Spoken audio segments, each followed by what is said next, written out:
aqui na palavra do Senhor. E eu sei que não vou ter tempo para concluir todas as coisas, mas eu sei que o Senhor vai falar conosco e vai nos direcionar em todas as coisas. Amém? Atos dos Apóstolos, capítulo 7, versículos 9 a seguir. Nós vamos ler alguns versos aqui em Atos, capítulo 7. Eu estava meditando a respeito da vida de José, esse patriarca, esse grande homem, que deixou um legado, deixou uma história, não é? E um exemplo para ser seguido. E eu gostaria de falar um pouquinho, sei que não vou ter tempo para tudo, mas no tempo que tenho, eu gostaria de trazer aqui uma palavra breve para vocês. Aqui temos o discurso de Estevão. Ele está falando aqui diante das autoridades de Israel, de Jerusalém, diante dos líderes religiosos da nação de Israel, que estava questionando ele a respeito da fé que ele defendia. E ele começa fazendo uma explanação, né, para apresentar Jesus a esses homens que estavam ali interpelando ele a respeito da sua fé.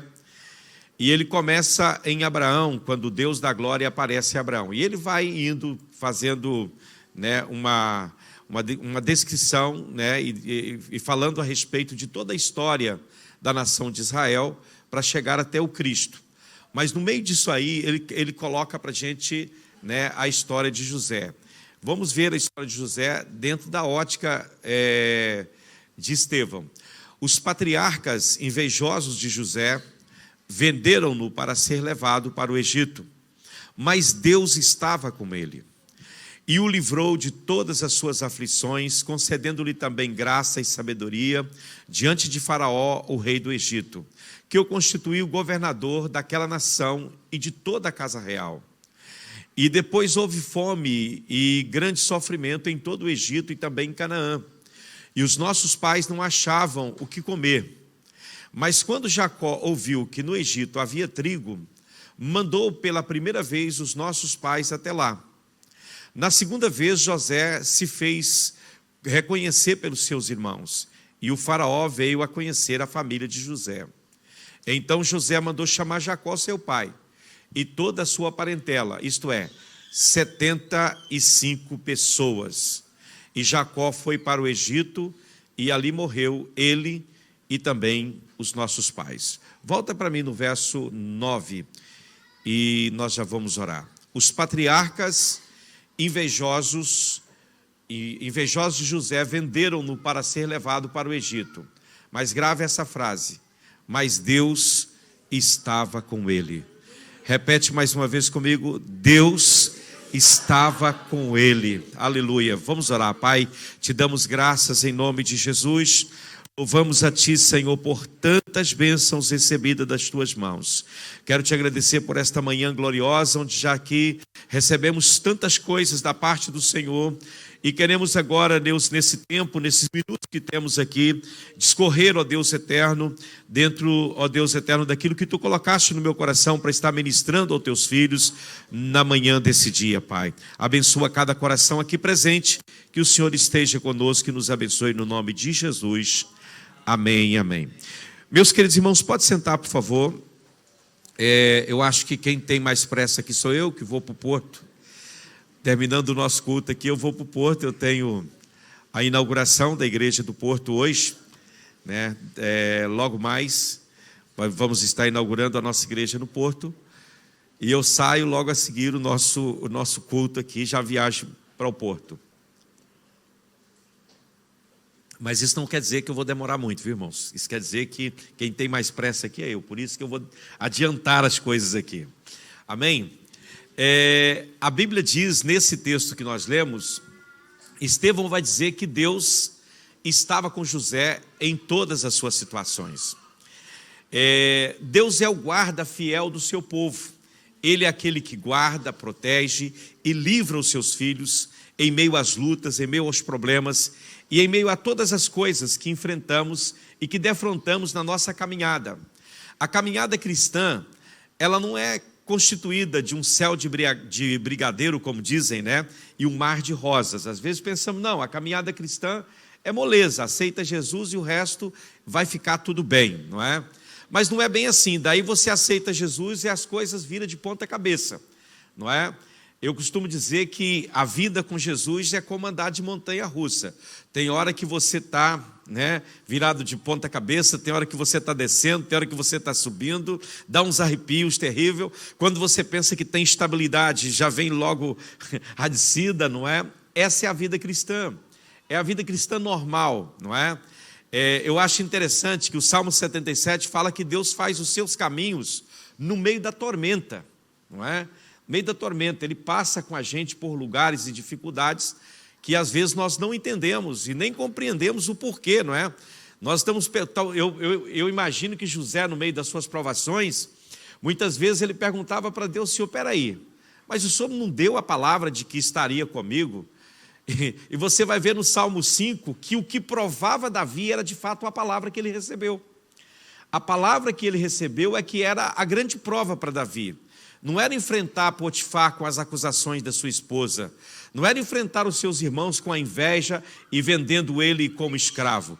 A maior dificuldade para Davi, talvez a maior dificuldade para nós, é o facto de que sobre nós há uma palavra de Deus. Há uma palavra, aliás, José, não é? Desculpem. Há uma palavra de Deus sobre as nossas vidas, sim ou não? Assim como havia sobre a vida de José, há uma palavra de Deus sobre nós. Quantos de vocês vieram aqui debaixo de profecia? Quantos de vocês, talvez Deus falou com você a respeito de um tempo diferente que você viveria, e você chegou aqui e não deu nada certo, não era nada daquilo que você imaginava. Parece que pelo contrário, as coisas até pioraram um pouquinho, não é? E o que nos prova muitas vezes é a própria palavra. E isso Deus faz de propósito, para que você possa demonstrar se você acredita ou não na palavra dele. Então Deus empenhou uma palavra a José. Ele disse que ele governaria, não é? Que ele assentaria numa posição de mando, numa posição de governo. Mas no meio de tudo isso, parecia que existia tudo, menos governo e menos condição de mando. Parecia que quanto mais ele tentava fazer coisa certa, tanto mais as coisas pioravam para ele, né? Por ser fiel a Deus, muitas vezes, né, e em todas as vezes, ele acabou, num certo sentido, no sentido humano, se dando muito mal, não é? Se você for observar, ele é fiel ao seu patrão e a Deus e vai parar na cadeia por isso, não é? Ele é fiel aos seus irmãos e vai acabar na cisterna e depois vendido como escravo. Então, a maior prova de José e a maior prova de cada um de nós, porque apresentamos o Davi aqui, não é? Estou com o Davi na cabeça. A maior prova de José, e também talvez seja a nossa maior prova, são as promessas que muitas vezes a gente não vê aquilo que Deus falou se cumprindo. Mas eu quero dizer para você uma coisa muito interessante. Não importa o que aconteça com você, as promessas de Deus são eternas e são fiéis e verdadeiras. Deus não muda a sua palavra. Nós mudamos, mas Deus não. Não é? Você às vezes muda. Quantas vezes em relação a essa promessa de Deus que nos daria um terreno para uma base missionária, quantas vezes a minha esposa, melhor que qualquer um de vocês sabe disso, que às vezes a gente conversa muito e eu abro muito o coração com ela comigo, a gente fala muito, não é? Quantas vezes eu falava com ela: olha, eu acho que isso não vai dar certo mais, isso não é para a gente, vamos largar a mão disso. Vamos deixar isso para outra geração, os que virão, quem sabe Deus falou, mas falou para os outros, não é? E ela sempre, isso é uma coisa que eu tenho que reconhecer, nunca arredou o pé daquilo que Deus falou e pronto, não é? Ninguém pode nos demover disso aqui, Deus falou e é isso aí. Se Ele falou no tempo dele, do jeito dele, a hora dele, Ele vai fazer porque Ele é Deus, Ele é fiel e Ele cumpre todas as coisas. Agora, em meio a tudo isso, uma coisa maravilhosa é que Deus, Ele nos guarda. A Bíblia diz que José, ele não desce sozinho para o Egito. Deus vai com ele, Deus o protege, Deus o guarda. Aleluia! a acusação que a mulher de Potifar fez sobre José era uma acusação para a morte, uma acusação de assédio, era uma acusação muito pesada sobre ele, era uma acusação para a morte.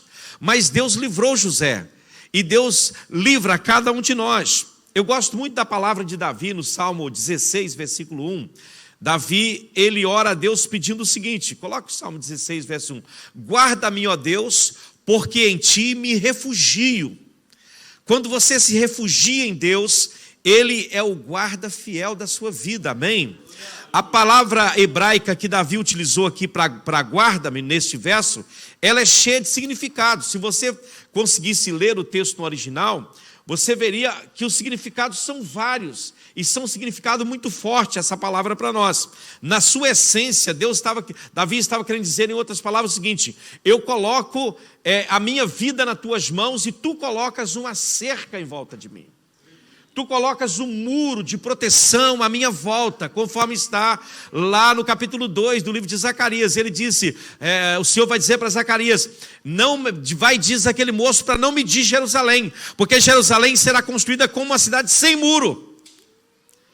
E para espanto de todos, Deus disse isso, olha, a cidade de Jerusalém vai ser edificada como uma cidade sem muro. Imagina uma cidade construída naquele tempo sem muro, era uma cidade fragilizada.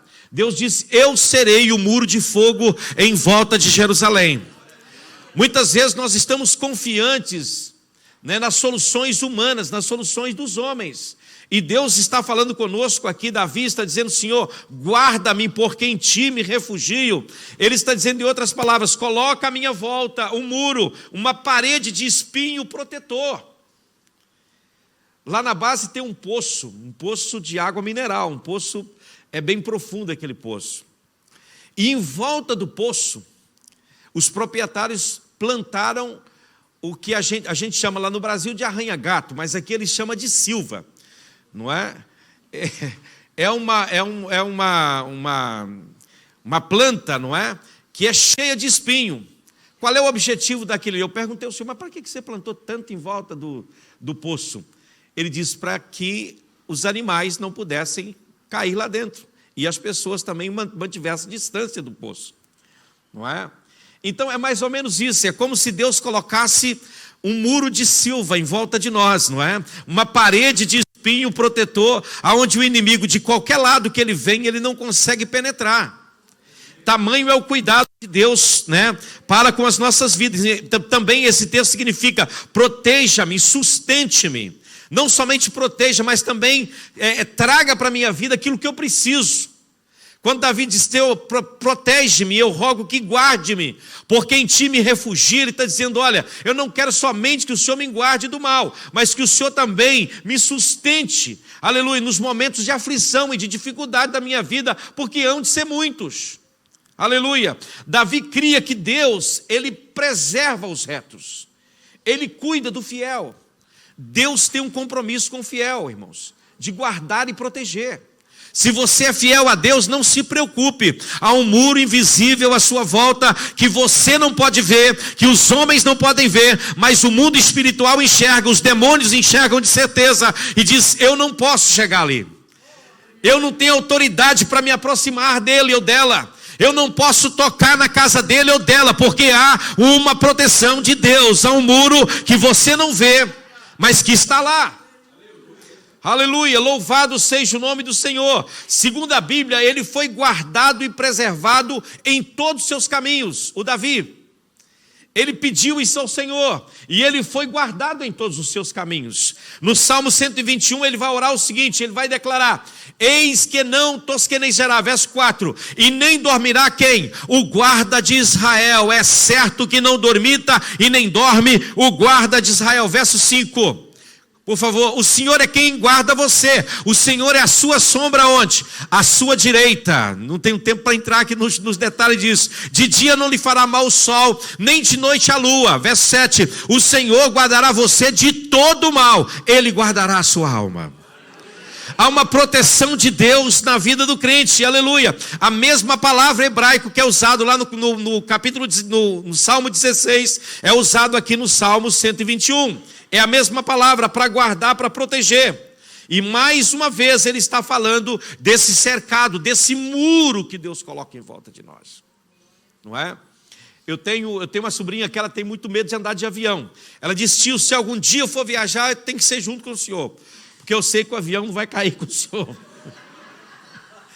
Como se eu fosse o guarda dela, não é?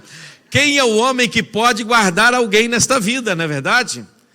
Ninguém pode guardar ninguém nesta vida. Quantos homens de Deus já foram embora também, não é? Por acidentes de viação, grandes homens de Deus, já aconteceram fatalidades. Inclusive um que eu gostava muito de ouvi-lo, né? No acidente de avião, partiu para a eternidade, está com o Senhor, com toda a família. Então, a confiança dela está na pessoa errada, não é? A nossa confiança tem que estar no Senhor. Ele é a nossa proteção.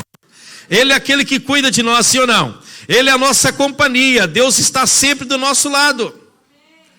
De fato, irmão, Deus está conosco em todo lugar. Ele prometeu de estar conosco por onde quer que andares. Aleluia. Eu vou estar com você por onde quer que você andar. Se você é fiel, Deus vai estar com você. Você pode entrar em qualquer lugar. Você pode passar pela água, você pode passar pelo fogo, você pode enfrentar seja o que for nessa vida. Se Deus está com você, seja no trabalho, na igreja, nas compras, no autocarro, no carro, no metro, aonde quer que você esteja, Deus está com você, Ele te protege. Há uma mão poderosa que nos faz dormir em paz, não é? As pessoas às vezes olham para a gente e dizem: mas por que ele tem tanta paz no meio de tanta guerra, de tanta tribulação? Não é? É porque a proteção do Senhor está sobre nós. A proteção do Senhor está sobre nós. Eu me lembro uma vez que eu peguei um avião em Milão, em Itália, e estava acontecendo uma tempestade na hora que o avião foi decolar, e o avião parecia que não ia subir, não é? Aquilo ia e parecia que voltava novamente, não é? E eu já entro no avião, ele está taxiando, eu já dormi, né? Eu já entro no avião, já durmo logo. Não dá nem tempo. E tinha uma senhora sentada do lado, o povo ficou muito desesperado, porque parecia que a gente não ia furar aquela barreira ali, não é? E eu nem me dei conta daquilo também, eu acho que eu estava dormindo, não vi nada, né? Aí uma senhora depois falou: mas como é que o senhor consegue dormir no meio de uma turbulência dessa? Eu falei: houve turbulência? Ela falou: claro que sim, nós quase caímos aqui. Irmão, quando você entra em determinados lugares, você tem que confiar inteiramente no Senhor, ou então você está realmente perdido, você vai viver a preocupação e não vai aproveitar o momento, não é? Então, onde quer que você esteja, seja aqui onde for, no meio de provações, confie no Senhor, tenha fé nele, né? Tenha fé no Senhor. Há um texto muito gostoso lá em Deuteronômio 7, 12 a 15, coloca para mim, por favor, Deuteronômio capítulo 7, versículo 12 a 15. Leia comigo, por favor, irmãos. Portanto, se vocês derem ouvidos a esses juízos e os guardarem e os cumprirem, o que vai acontecer? O Senhor, seu Deus, guardará a aliança e a misericórdia prometida sob juramento aos seus pais. Verso 13. Ele os amará, ele os abençoará e fará com que vocês se multipliquem. Também abençoará os filhos de vocês, abençoará o fruto da terra, abençoará o cereal, abençoará o vinho, o que mais? Abençoará o azeite, as crias das vacas, das ovelhas, na terra que prometeu para vocês, conforme o juramento que fez aos seus pais. Vocês serão mais abençoados do que todos os povos. Toma posse dessa palavra ou não? Toma posse, é para Israel, mas é para Israel de Deus também. Não haverá no meio de vocês nenhum homem ou mulher que seja estéril, nem dentre os seus animais haverá, olha a promessa, receba aí, o Senhor afastará de vocês toda enfermidade, toma posse, não porá sobre vocês nenhuma das terríveis doenças dos egípcios, que vocês conheceram tão bem, pelo contrário, Ele porá sobre todos os que odeiam vocês. Aleluia. Até o verso 15, por favor. Então, isto é o que o Senhor deseja para todas as pessoas. É o projeto de Deus e é o desejo de Deus para todos aqueles que caminham com Ele, que vivem com Ele. Ele deseja remover todas as enfermidades, todos os problemas e trazer paz. A vida do cristão tem que ser uma vida, aleluia, abundante e vitoriosa. O projeto de Deus para a igreja nunca foi uma vida de fracasso. ou de derrota. A gente enfrenta derrotas, passamos por momentos de fracasso, mas não é esse o projeto de Deus para você. Se você ler as Escrituras no capítulo 10 de João, você vai ver que Jesus prometeu o quê? Eu vim para que vocês tenham o quê? Vida e vida abundante. A vida que eu tenho para vocês é abundante. O que é vida abundante? Isso aqui não é pregação de prosperidade nem nada disso. Eu não creio na teologia da prosperidade, mas eu creio na palavra de Deus. Aleluia. Agora você vai ter vida abundante no meio de provação, no meio de dificuldade, no meio das lutas, no meio das provas. Deus vai te abençoar lá no deserto, como abençoou Isaac lá em Gerar. A terra estava seca, ninguém colhia nada. Isaac plantou e colheu 100 vezes, aleluia, naquele ano, porque Deus estava com aquele homem. Você crê nisso? Que Deus pode te abençoar no meio de terra seca? No meio de provação? Eu nem estou falando de bênçãos materiais apenas, eu estou falando de bênçãos espirituais. Pensa na sequidão espiritual que nós estamos vivendo. Pensa nas pessoas que estão por aí tateando, não conhecem o evangelho como deve ser, e Deus abriu seus olhos. Você pôde ver, enxergar a verdade. Comece a pensar nos bilhões de pessoas que existem no mundo. Por que Deus escolheu você? Você poderia ter dado para o torto, não é verdade? Mas você deu certo e Deus consertou a sua vida. Mesmo quando estava tudo torto, Ele te trouxe, Ele mudou a sua história, Ele fez de você uma nova criatura. Ele te deu um novo nome, Ele te deu uma nova posição, Ele te deu tudo novo, aleluia. Você é uma nova criatura. Isso não é maravilhoso? Aleluia, eu acho isso maravilhoso, que Deus concedeu aos seus filhos, não é? No Salmo 140, versículo 4... nós temos aqui mais uma vez uma palavra falando a respeito de guardar. Guarda-me das mãos dos ímpios e protege-me dos homens violentos que se empenham por me desviar os passos. A palavra no texto original aqui, o guarda aqui nesse texto, né, é uma palavra diferente da do Salmo 16, versículo 1. Aqui a palavra é diferente e ela quer dizer proteger-nos do que está oculto. Porque há muitos males que você pode ver, está diante de você. Mas existem males que você não pode ver. Existem males que estão ocultos aos seus olhos. E o salmista está dizendo: Deus, guarda-me desses também. Daqueles que eu não posso enxergar. Daqueles que eu não consigo ver. Nós andamos no nosso dia a dia, o Salmo 91 vai dizer que Ele guarda-nos da peste que anda na escuridão e da mortandade que assola meio-dia, mas você não está vendo nada. Você não está enxergando nada, você não está vendo nem peste nem mortandade, você não está vendo nada disso. Você está seguindo o seu caminho. Aleluia. E você não sabe que em volta de você o Senhor está te protegendo, te livrando. Irmão, eu gostaria que um dia Deus abrisse os olhos dos crentes e permitisse que eles vissem o mundo espiritual e aquilo que está à volta de cada um de vós. Eu acho que você temeria mais ao Senhor e o agradeceria. Se você pudesse enxergar a grande batalha que é travada contra a sua vida. Por exemplo, você está aqui nesta manhã e você não está aqui por você. Você está aqui porque Deus te trouxe, porque uma força imensa se levantou para te impedir de vir aqui. Você nem percebeu isso. Você nem se deu conta disso. Porque por nós mesmos nós não queremos. Nós queremos dormir até mais tarde, é ou não é? A gente quer descansar um pouco mais, mas o Senhor removeu essas forças que nos impedem de estar na presença dEle. E você veio, e você está aqui, você está abençoado, e você vai sair daqui diferente que você entrou. Deus ministrará algo sobrenatural na sua vida. Aleluia, bendito seja o nome do Senhor. Deus está vigiando todas as áreas da nossa vida. Ele é o guarda fiel do seu povo. Ele nos guarda, irmão. Ele nos guarda. Eu já tive o privilégio de ver isso. Eu já tive o privilégio de ver isso, de ver a proteção de Deus. A proteção de Deus está sobre nós em qualquer lugar.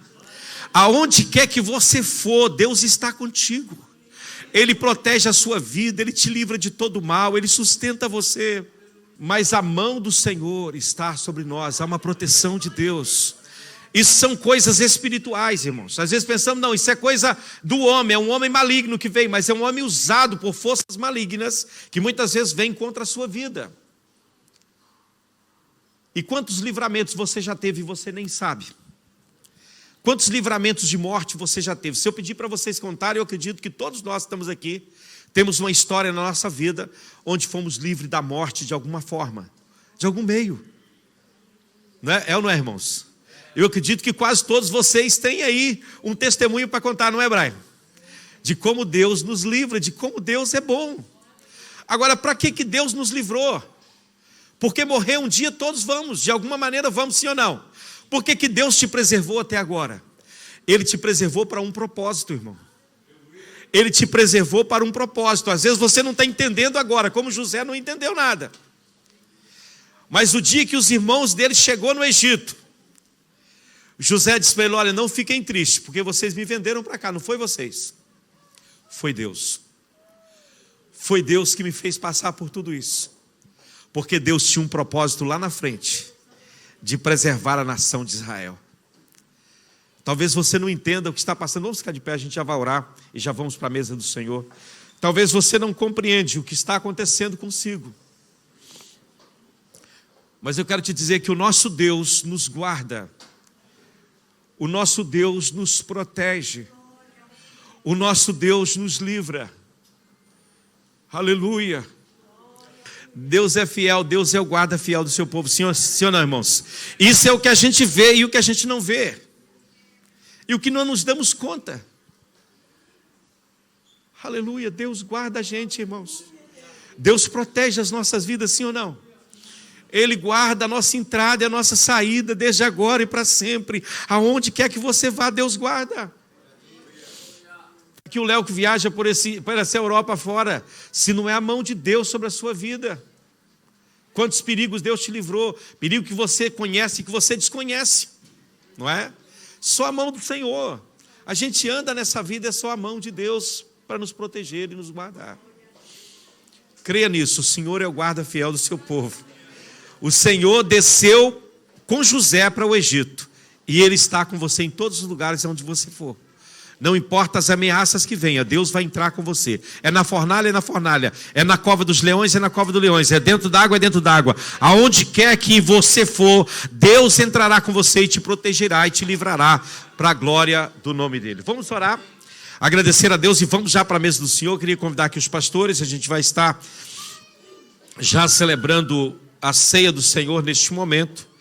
Aleluia. Vamos orar a Deus. Agradeça ao Senhor pelos livramentos que Deus tem te dado, que Ele tem concedido à sua vida. Deus tem nos livrado e tem nos guardado de uma maneira especial, irmãos. Louve a Ele. Aleluias. Senhor, muito obrigado pela Tua palavra, Deus, por tudo que Tu ministrastes aos nossos corações nesta manhã. Vem agora aqui neste lugar, Senhor, abençoar a vida dos Teus servos, dos Teus filhos, que vão estar agora participando do Teu corpo e do Teu sangue. O Senhor é conosco, aleluia, sempre esteve conosco, aleluia. O Senhor sempre tem nos guardado e o nosso pedido mais uma vez, nesse dia, que o Senhor nos guarde, que o Senhor seja uma sombra à nossa direita, que o sol não nos moleste de dia, nem a lua de noite, que o Senhor nos guarde de todo mal, que o Senhor nos guarde e nos proteja, livrando de tudo aquilo, Senhor, que vem contra as nossas vidas. Oh, rabachuriande komanai, halamadalabachuriande komanai. Nós te adoramos, ó Deus, na manhã desse dia, na beleza da tua santidade, Pai. Nós louvamos o teu santo nome, em nome de Jesus. Amém, Jesus.